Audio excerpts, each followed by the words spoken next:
और साजिश में आज ईरान की सबसे खतरनाक मिसाइल की बात होगी। ईरान की एक मिसाइल ने पूरे यूरोप में दहशत फैला रखी है। ये वो मिसाइल है जिसे बदला लेने वाली मिसाइल भी कहा जाता है।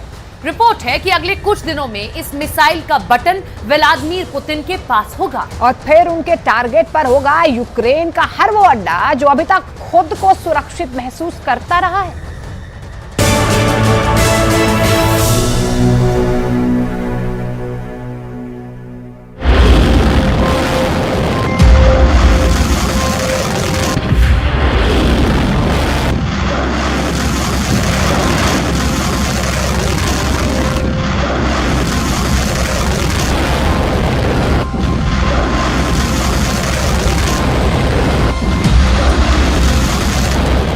जब ईरान की ये मिसाइल फायर की जाती है तो तस्वीरें ऐसी होती हैं।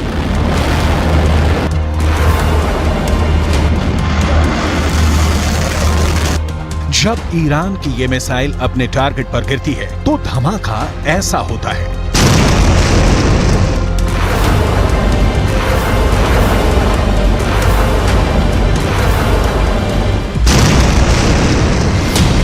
अब यही मिसाइल रूस पहुंचने वाली है और समझ लीजिए कि इस मिसाइल को लेकर बात पक्की हो गई है।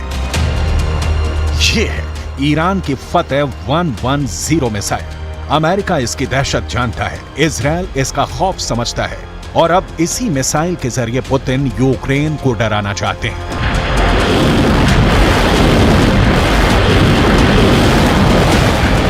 रिपोर्ट यह है कि ईरान की यह मिसाइल रूस पहुंचने वाली है और ऐसा अक्टूबर में ही हो सकता है। फतेह 110 को टेस्ट हुए पूरी दुनिया ने बहुत देखा है। अब इसकी असली हमले वाली लॉन्चिंग भी दुनिया जल्दी देखेगी। ऐसा क्यों होगा, इसके बारे में वॉशिंगटन में मौजूद institute of study of war ने बहुत साफ साफ बात बता दी है।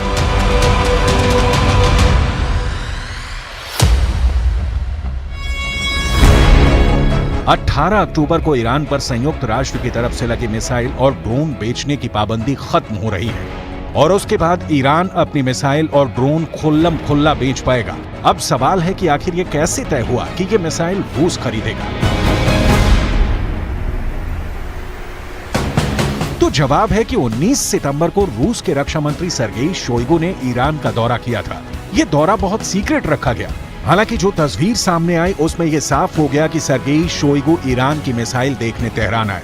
ईरान ने उनके सामने अपने एक एक हथियार की डिटेल रखी। इसमें ड्रोन भी थे और बैलिस्टिक मिसाइल भी, ठीक वैसे ही हथियार जो रूस को यूक्रेन में लड़ने के लिए चाहिए। ईरान के एरोस्पेस फोर्स के commander brigadier general Amir Ali Hajizadeh साथ साथ थे और वो बता रहे थे कि रूस को क्या क्या लेना चाहिए, किस हथियार से उनकी जरूरत पूरी हो सकती है। इसमें सबसे खास रही फतेह 110 मिसाइल। सर्गेई शोइगु ने इस मिसाइल को बहुत गौर से देखा। उन्हें बताया गया कि ये कितनी खतरनाक और सटीक मिसाइल है और ऐसे ही हथियार से रूस ज़ेलेंस्की के बड़े बड़े अड्डों को मिट्टी में मिला सकता है। सर्गेई शोइगु इस मिसाइल को देखकर काफी खुश हुए। Нацелены на реализацию всего комплекса запланированных мероприятий, несмотря на противодействие со стороны Соединенных Штатов Америки и Западных союзников.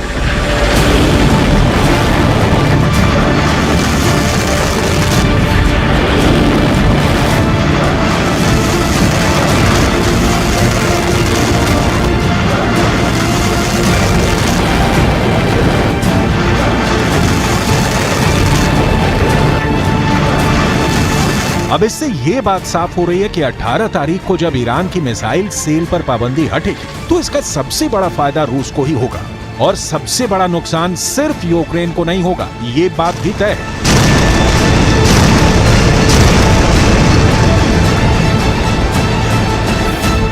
फतेह 110 मिसाइल को लेकर डर इतना ज्यादा क्यों है? क्यों है इतना ज्यादा खौफ? क्यों ईरान और रूस के दुश्मन बहुत ज्यादा घबराए हुए हैं? इसकी बहुत सी बारीक बातें हैं, आपको एक एक करके बताते हैं। इंफॉर्मेशन वॉल के जरिए आपको समझाने की कोशिश करेंगे कि क्यों इतना ज्यादा खौफ इस tactical short range ballistic missile को लेकर है। ईरान की यह मिसाइल 300 किलोमीटर की रेंज तक हमला कर सकती है। इसकी रेंज 300 किलोमीटर है और 300 किलोमीटर की रेंज में जो भी इसके दायरे में आए उसे नेस्त नाबूद कर देगी, उसे तबाह कर देती है। यानी कि शॉर्ट रेंज मिसाइल जरूर है ये। शॉर्ट रेंज मिसाइल होने के नाते कम दूरी के टारगेट पर बहुत बड़ी तबाही मचा सकती है। 3,500 किलो भारी इस मिसाइल में 500 किलोग्राम का वॉरहेड है। ये 3,500 किलो की जो मिसाइल आप देख रहे हैं फतेह 1110, 500 किलो का वॉरहेड ले जाने में सक्षम है ये। यानी कि जहां ये मिसाइल गिरती है वहां 500 किलो वाले बम का धमाका होता है, जो सिर्फ और सिर्फ अपने साथ तबाही लेकर आता है। ये अपने टारगेट के 3 मीटर के दायरे में गिरती है और एक बैलिस्टिक मिसाइल का इतना ज्यादा सटीक होना, यकीन मानिए, बहुत बड़ी बात है। ये मिसाइल मिडिल ईस्ट में अमेरिका के खतरे को देखते हुए बनाई गई थी और यही बात है जो पुतिन को बहुत ज्यादा इस फतेह 1110 मिसाइल के बारे में पसंद आ गई है। यह मिसाइल इस वक्त हमास के पास है। हमास वो इस्लामी चरमपंथी ऑर्गेनाइजेशन है जो कि इस वक्त पैलेस्टाइन में एक्टिव है और इजरायली सेना को खदेड़ने में सक्षम है।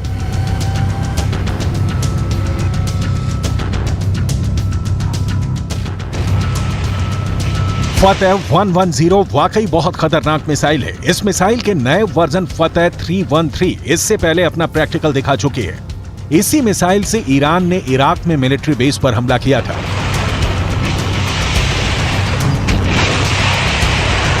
ये वही मिसाइल है जिससे ईरान ने जनरल कासिम सुलेमानी की हत्या का बदला लिया था। फतेह 313 की रेंज फतेह 110 से ज्यादा है। यही वजह है कि ईरान ने इराक में अमेरिका के मिलिट्री बेस पर यह मिसाइल दागी थी। इस मिसाइल के धमाकों ने 100 से ज्यादा अमेरिकी फौजियों को जहनी रूप से बड़ी चोट पहुंचाई थी, जिसे ट्रॉमेटिक ब्रेन इंजरी भी कहते हैं। हमले के बारे में तफसील से जानने के लिए पहले देखिए यह मिसाइल क्यों खबरों में है। अमेरिका से लेकर यूरोप तक मीडिया इसी मिसाइल की बात कर रहा है। इजरायल में भी यही मिसाइल चर्चा में है। पुतिन ने ईरान से फतेह 110 को लेकर बात पक्की कर ली है। यूक्रेन की मीडिया और सरकारी सोर्स भी अब ईरान के इस मिसाइल को लेकर बहुत ज्यादा दहशत में है। ईरान की यह मिसाइल 2002 में तैयार की गई थी। इसका निर्माण 2002 में हुआ था और तब से इसके कई वर्जन बनाए जा चुके हैं।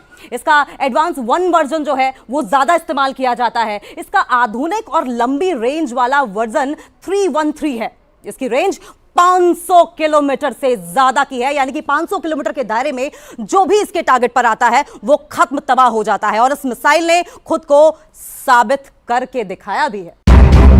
यूक्रेन और इजरायल की इंटेलिजेंस रिपोर्ट दावा कर रही है कि रूस को फतेह 110 के साथ जुल्फिकार बैलिस्टिक मिसाइल भी मिल सकती है। इन दोनों की रेंज 300 किलोमीटर से ज्यादा है। जब से ये बात ईरान के दुश्मनों को पता चली है वो घबराए हुए हैं। जब से ये बात ज़ेलेंस्की को पता चली है वो बहुत दहशत में है। अब उनकी एक ही डिमांड है कि किसी भी तरह यूक्रेन की फौज को ऐसे एयर डिफेंस सिस्टम से लैस किया जाए जो ईरान से मिलने वाली ड्रोन और मिसाइल को काउंटर कर सके। Сьогоднішній російський обстріл ракетами і дронами теж призвів до нових перебоїв з електрикою, але це виправляється. Відновлювальні роботи тривають. Така форма терору не дасть Росії нічого навіть зараз, коли ми ще не маємо достатньої кількості систем ППО. ज़ेलेंस्की को यह बात पता चल गई है कि फतेह 110 मिसाइल को रोकना बहुत मुश्किल है और इसमें अमेरिका भी पूरी तरह फेल साबित रहा है। 8 जनवरी 2020 को ईरान ने जब इराक में अमेरिका के 2 मिलिट्री बेस पर हमला किया, ये उसकी सैटेलाइट तस्वीरें हैं। ईरान ने चुन चुन कर अमेरिका के अड्डों को तबाह किया था। कई हैंगर, कई कमांड कंट्रोल सेंटर पूरी तरह तबाह हो गए थे।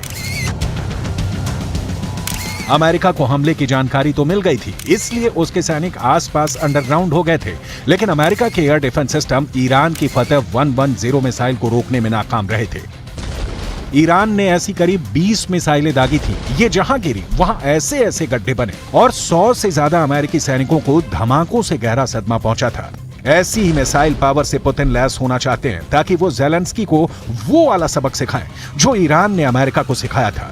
ये ना सिर्फ ज़ेलेंस्की के लिए खतरा है बल्कि पश्चिम एशिया में ईरान और रूस का एक नया तालमेल तैयार कर रहे हैं, जिसका नुकसान इजरायल और अमेरिका दोनों को होगा।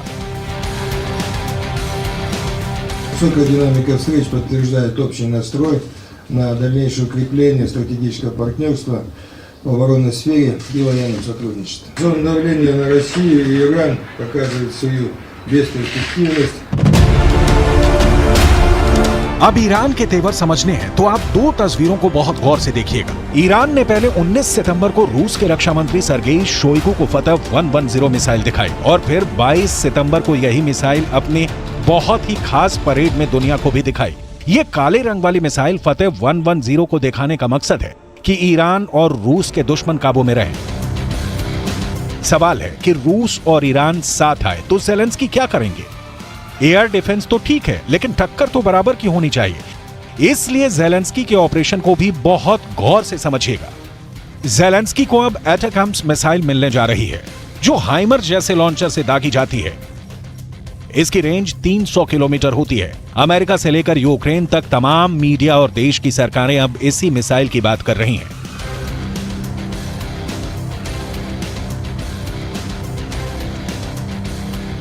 एटैकम्स मिसाइल पर अमेरिका ने अभी तक खामोशी बनाए रखी थी, लेकिन अब वो ये मिसाइल यूक्रेन को भेज रहा है। अगर ज़ेलेंस्की को ये मिसाइल मिली तो उनके हमले रूस के अंदर तक होंगे और ये युद्ध का दायरा बढ़ाने वाला बड़ा खतरा हो सकता है। अमेरिका को मालूम है कि ज़ेलेंस्की ईरान से सप्लाई किए गए शाहिद 136 के आगे लाचार हो चुके हैं और अगर उन्हें फतह 110 जैसी मिसाइल मिली तो रूस की फौज कैसे क्यू को रौंदते हुए आगे बढ़ जाएगी।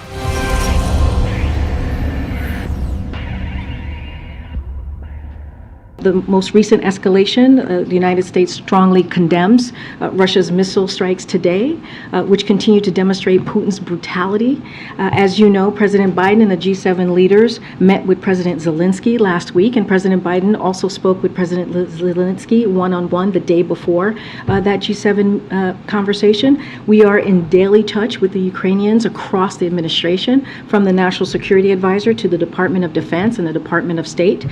On Friday, we announced an additional $725 million in security package for Ukraine to provide critical needs for it to defend itself, continue to defend itself and bravely. इससे पहले ईरान के शाहिद 136 ने बहुत बड़ी तबाही मचाई है। ये वाकई बहुत खतरनाक ड्रोन है जो अकेले हमला नहीं करता, बल्कि एक साथ कई ड्रोन लॉन्च किए जाते हैं। ये आत्मघाती ड्रोन है। इन्हें ईरान का कामिकाज़े ड्रोन भी कहा जाता है, जो यूक्रेन की पोजीशन पर अटैक कर रहे हैं। देखा जाए तो ईरान अब सीधे तौर पर नहीं तो एक अलग मोर्चे पर अमेरिका को सबक सिखाना चाहता है और इसीलिए उसने अपनी ड्रोन वाली ताकत रूस को दी है। जब ड्रोन से अटैक होता है तो आसमान से तबाही बरसती है। ये इसका ओरिजिनल वीडियो है।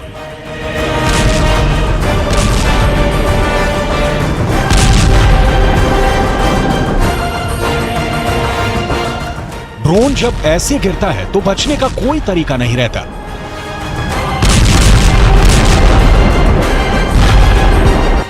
ये स्वार्म अटैक यानी एक साथ मधुमक्खियों की तरह हमला करते हैं। ये जहां टारगेट करते हैं वहीं हमला करते हैं। ऐसे ही हथियारों की सबसे बड़ी प्रयोगशाला बन चुका है यूक्रेन।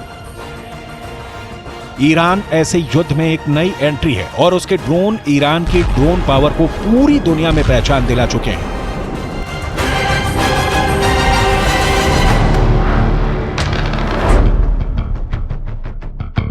अब बारी फतह 110 मिसाइल की है, जो पुतिन को गजब की पावर देगी।